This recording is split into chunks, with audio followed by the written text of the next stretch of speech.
Hello, everybody. This is Railsplitters on the mic. I'm Rusty Peace, and I'm speaking with Lincoln Memorial University men's soccer coach Robert Spain. Year one now in the books. And, Coach, let's first of all, welcome to the segment. Let's talk about that first year. Let's go back in retrospect. Let's go back in hindsight. Tell me about year one and your experiences as a first-year head coach. Yeah, we learned a lot, we grew a lot. It was, that's the way to define it. It was year one. We knew that we needed to take a lot of steps forward and learn a lot about our program and the SAC, and obviously how competitive our super region is, and challenge ourselves as much as we could. So we didn't shy away from it, and we learned a lot by doing that.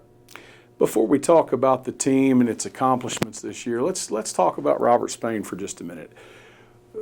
Looking back in hindsight, anything that you would have done differently in your first year? Oh, yeah, so many. I don't think we have enough time.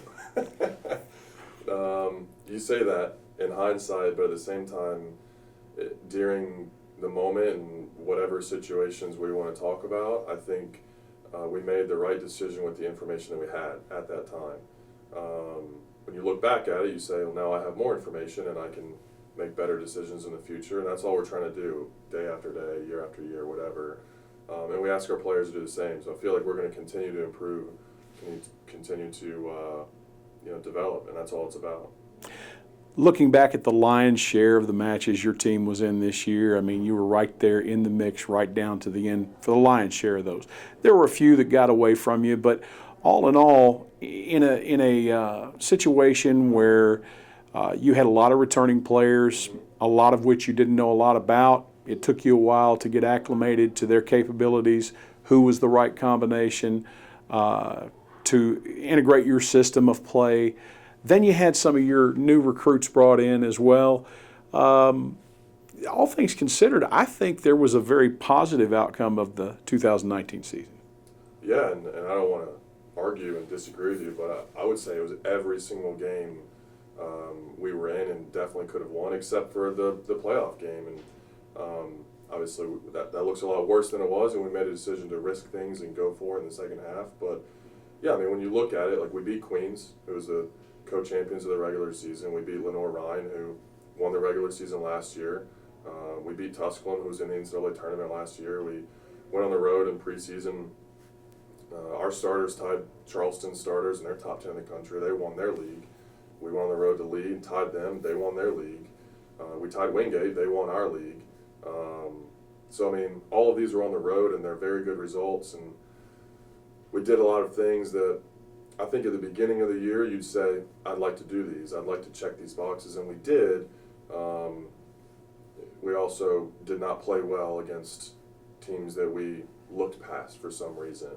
And I think that's a big thing that we learned. And also, we learned a lot about our players, the young players, and the guys that we have coming back. And we played 45% freshmen as far as our starters, and it's even higher when you go into the guys that made appearances and got minutes. So I feel like we built a foundation. We know we can compete. We know we can do what we want to do.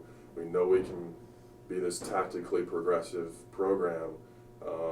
And I feel like we earned some respect, but at the same time, we really put a foundation to go forward and kind of challenge in the next coming years.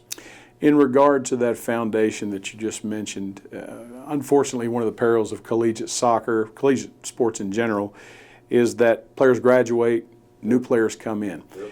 In a perfect world, I know that you'd like to have probably the entire team intact for next year, coming back, already knowing your system, starting a brand new year. Yep. Unfortunately, you do lose some players to graduation and to eligibility, and of course, you will go out and I'm sure scour not only the United States but the world for those replacements. Oh, you are. So with that being said, what are the biggest losses by position, by individual that we'll suffer following 19?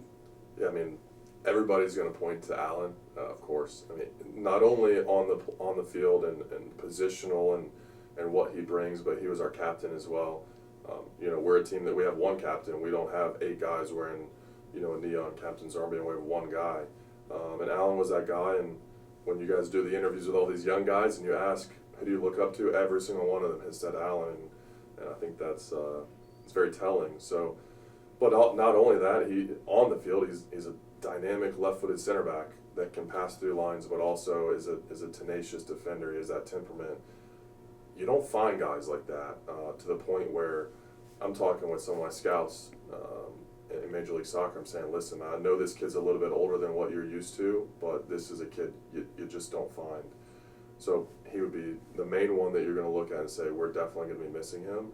But then all of the seniors, I mean, we had, Jeroen played quite a bit of time for us. Julio did, and he had his injury, but then he came back and played a lot.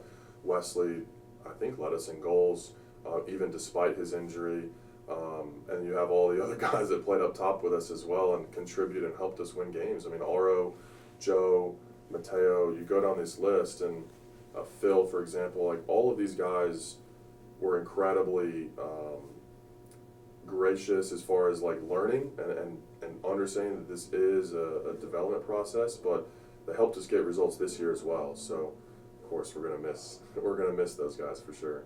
Obviously, there's nothing you can do about the departures due to graduation, but the off season is a time to look ahead and try and dissect what you really need for the next season.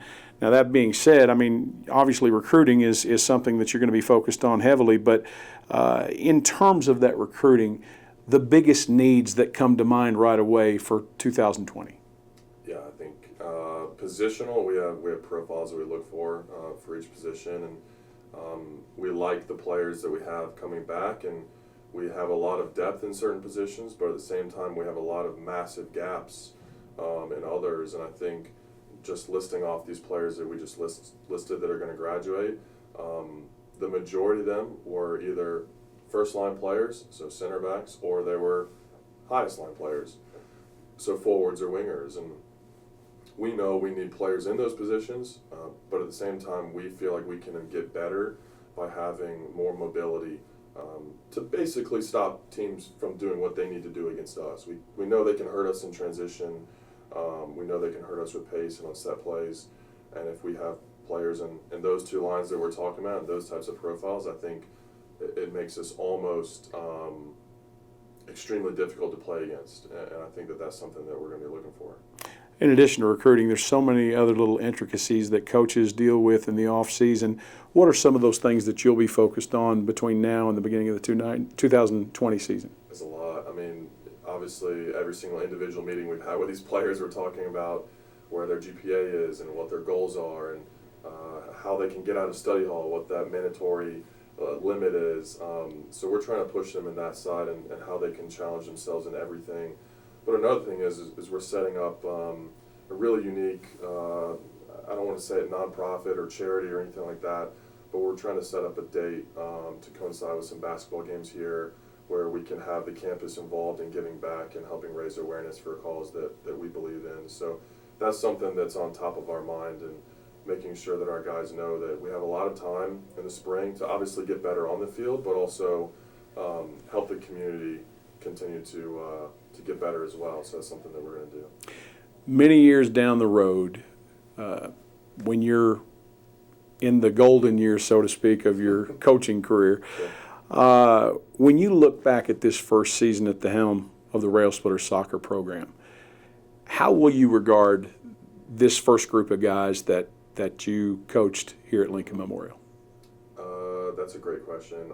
One of the main values that we talk about in our group is having the courage to fight through adversity, but also having courage on the front end to say, I'm going to do something that other people don't want to do or can't do or say you can't do, and we're going to do that knowing there's going to be adversity. And I think that's the best way to describe this group this year, staff included, with the players, that we all knew that our mission is very different. The way we want to play is very different.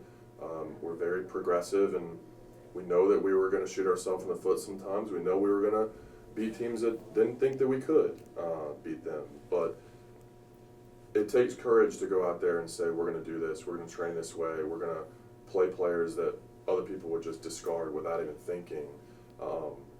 And I think that all of these different things build up together into a puzzle piece that makes LMU really, really special and makes our program capable of achieving these golden years that you're talking about. That's our brand, and we're going to be a courageous team. We're going to be defiant. We're going to be standard bearers, and the only way to do that is to take a first step, and we did this year. Coach, a lot of excitement in 2019. Really a welcome to Railsplitters Soccer. Congratulations on a great start as head coach here, and best of luck in 2020. Thanks, Russ. We got a lot of work to do, but we'll get there. Robert Spain, head coach of the Lincoln Memorial University men's soccer team. For everyone behind the scenes of Railsplitters on the Mic, I'm Rusty Peace. Thanks for watching.